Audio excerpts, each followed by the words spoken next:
నమస్తే దోస్తులు, ఎలా ఉన్నారు? బాగున్నారా? పదండి ఇక వీడియోలోకి వెళ్దాం. ఈ 2 లక్షణాలు అబ్బాయిలో ఉంటే అమ్మాయి మిమ్మల్ని ప్రేమిస్తుంది అని చెప్పవచ్చు. మీలో ముందు ఉండవలసిన లక్షణం చూస్తే స్మైలింగ్, ఇది ఉంటే అమ్మాయిలకు ఇష్టం అని చెప్పవచ్చు. రెండవ లక్షణం చూస్తే అమ్మాయిలతో ఎక్కువగా మాట్లాడని అబ్బాయితో క్లోజ్గా ఉండడానికి ఇష్టపడుతుంది. అలా ఎందుకు అంటే, ఏ అమ్మాయికైనా తను ప్రేమించే వ్యక్తి తనతో మాత్రమే మాట్లాడాలి అని ఉంటుంది.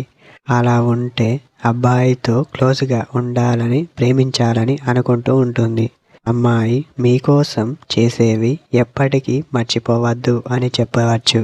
ఈ 2 లక్షణాలు అబ్బాయిలో ఉంటే అమ్మాయి మిమ్మల్ని ప్రేమిస్తుంది అని చెప్పవచ్చు.